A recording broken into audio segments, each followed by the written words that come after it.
अस्सलाम वालेकुम, मैं हूं रसवान सर। भुट्टो जिंदा है। ये पिछले तकरीबन कुछ 40 से 50 साल से पाकिस्तान के अंदर लापा जाता है, नारे मारे जाते हैं। भुट्टो जिंदा है, लेकिन भुट्टो के शहर, भुट्टो के सूबे के अवाम जल जल कर जिंदा मर रहे हैं। और ये पिछले 40-50 साल से ही हो रहा है। भुट्टो जिंदा है, लोग मर रहे हैं। और अभी ये जो चंद दिन पहले बिलावल भुट्टो की लॉन्चिंग की गई, पीपल्स पार्टी ने बिलावल भुट्टो को लॉन्च किया मुतबादल के तौर पर, मुतबादल वज़ीर आज़म के तौर पर। ईवान सदर से आसिफ अली जरदारी की सरपरस्ती में उनके ज़ेर साया जो लॉन्चिंग की गई प्रेसिडेंट हाउस से, और इतने बड़े बड़े अताद शुमार पेश किए गए। शुगल मेला लगा हुआ, यानी पाकिस्तान के अंदर इस वक्त एक तरफ इनका शुगल मेला हो रहा है, किसी की लॉन्चिंग हो रही है, कोई पार्टी लॉन्च कर रहा है, कोई अवाम राज पार्टी लॉन्च कर रहा है, कोई वैसी शादियों के अंदर पार्टियां एंजॉय कर रहा है। दूसरी जानब आवाम की हालत यह है कि बेरोज़गारी की वजह से, महंगाई की वजह से, कारोबार ना होने की वजह से,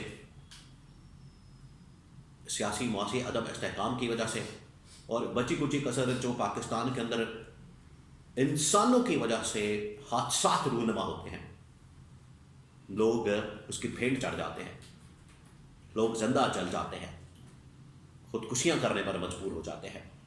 आज ये जो कराची के अंदर वाक़या पेश आया, गुल प्लाजा के अंदर, जहां पर जिंदा लोग जल गए, मर गए, पूरा का पूरा प्लाजा जो है वो तबाह बर्बाद हो गया, उसका कोई पुरसा नहीं हाथ, कोई पूछने वाला नहीं, कोई एहतसाब करने वाला नहीं। और वहां पर जितनी इंतजामिया है सिंध गवर्नमेंट की, ऊपर चीफ मिनिस्टर से लेकर, इवन के आसिफ अली जरदारी से लेकर, बिलावल भुट्टो से लेकर, ए पीपल्स पार्टी के सरबराहान हैं, उधर से लेकर नीचे तक, मेयर तक, सारे के सारे बहाने मारने में मसरूफ है। और ये हो गया बहाना, ये मार दिया, बहाना वो मार दिया, हम टाइम पर निकल पड़े, गाड़ियां आ गई थी, हमने ये कर दिया था, हमने वो कर दिया था। यानी असल मसले की तरफ तवज्जो ही नहीं। और ऐसे ही ऊपर से आके फिर जख्मों पर नमक छिड़कना, बजाय के मरहम पट्टी करने के, बजाय के उस मसले का हल निकालने के। अगर इस तरह का वाक़या, ये तो खैर एक वाक़या नहीं, इस तरह के कई वाक़यात पिछले काफ़ी सालों से कराची के अंदर, इस तरह के शहरों के अंदर हो चुके हैं, लेकिन मजाल है किसी ने कोई सबक सीखा। और हर महीने बाद, 2 महीने बाद इस तरह का वाक़या पेश आता है, बड़ा ही खौफनाक किस्म का, रूह कांप जाती है। अब एक बार फिर यह वाक़या पेश आया कराची के अंदर, भुट्टो जिंदा है, लोग मर रहे हैं। हुआ क्या?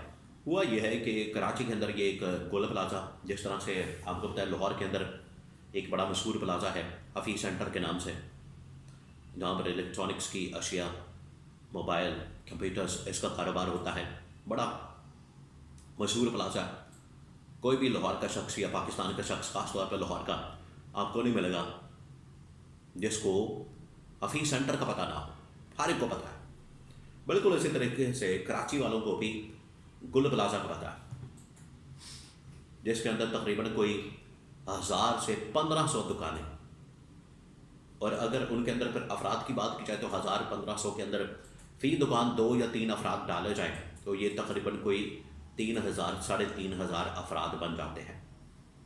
वहाँ पर हफ्ते की रात को आग लगती है, फिर उसके बाद रात सारी लगी रहती है, कोई नहीं आता। संडे उस दिन भी आग लगी रहती है, फिर मंडे को जाके वो बेचारी आग खुद ब खुद ही थोड़े बहुत पानी के साथ ठंडी ठंडी पड़ जाती है, क्योंकि सारा कुछ तो तबाह कर देती है। लेकिन ना कोई, ये कराची जैसा बड़ा शहर है जिसकी ये लोग बड़ी बातें करते हैं। हमारे पास एक बहुत बड़ा मॉडल है, हमने कराची को मेट्रोपॉलिटन सिटी बना दिया है, हमने कराची को पेरिस बना दिया, लंदन बना दिया, न्यूयॉर्क बना दिया। कराची जैसे बड़े शहर के अंदर एक प्लाजा में आग लगती है और कोई फायर ब्रिगेड नहीं, कोई उसका अमला नहीं, और फायर ब्रिगेड और उसके अमले और हाइड्रेंट और पानी और ये, इसके अंदर भी अब माफिया मौजूद है। सिफारिश के ऊपर भर्तियाँ की जाती हैं। गैर तरबियत याफ्ता स्टाफ वहाँ पर मौजूद होता है जिसको समझ नहीं होती आग के अंदर काबू कैसे पाना है, आग बुझानी कैसी है। बेचारा एक फायर फाइटर भी अंदर गया, वो भी मारा गया। ये हालात है। और उस दिन से लेके आज तक प्लाजे, इर्द गिर्द के प्लाजे भी गिर रही हैं, वो भी गिर रहा है, उसका कुछ हिस्सा भी गिर गया और वो इस वक्त चला हुआ प्लाजा खड़ा है। और ये असल में जो सिंध गवर्नमेंट है, पीपल्स पार्टी की गवर्नमेंट है, उसका पोल खोल रहा है। उसमें लाखों करोड़ों अरबों रुपए का नुकसान हो चुका है। तकरीबन 25 से 30 इस वक्त लोग मारे जा चुके हैं जो अभी तक रिपोर्ट हुए हैं। 60, 70, 80 बंदा लापता है, उसका पता ही नहीं है, राब्ता ही नहीं हो रहा जो रिपोर्ट हुए हैं। ये हालत है कराची के शहर की और सिंध की आवाम की और सिंध की हुकूमत की। तो ये जो रिप्लेसमेंट के तौर पर, मुतबादल के तौर पर हमारा बंदा वज़ीर आज़म लगाते हैं, हमारे बंदे को चीफ मिनिस्टर बनाते हैं, हमारे बंदे को ये फलाना वज़ीर बनाते हैं, हमें गवर्नमेंट के अंदर शेयर देते हैं। हालत ये है कि ना कारकर्दगी है, ना परफॉर्मेंस है, और हर जगह पर लूटमार, हर जगह पर माफिया, हर जगह पर कोई लैंड माफिया, कोई भत्ता माफिया, कोई ट्रक माफिया, कोई रिश्वत माफिया। ये लूट मार का बसात गर्म है और आवाम का कोई पुरसाने हाथ नहीं। तो ये सिंध गवर्नमेंट का पोल खुल गया और लोगों के सामने हकीकत आ गई है।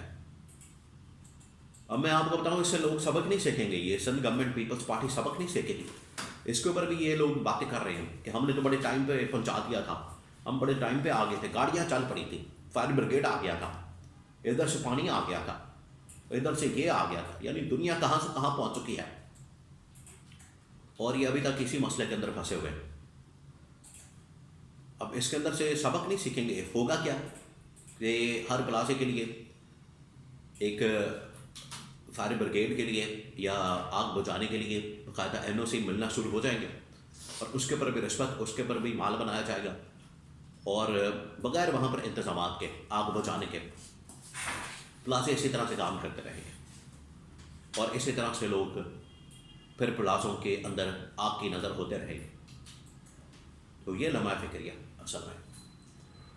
तो सिंध गवर्नमेंट का जहाँ पर पोल खुला है, पीपल्स पार्टी का पोल खुला है, पिछले तकरीबन कोई 20-25 साल से ये हुक्मरानी वहाँ पर कर रही है और बड़ी दावेदार है पीपल्स पार्टी कारकर्दगी की।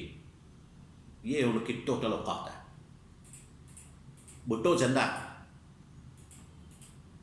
लोग बेचारे जिंदा आग में जलकर मर रहे हैं उसी भुट्टो की हुकूमत में।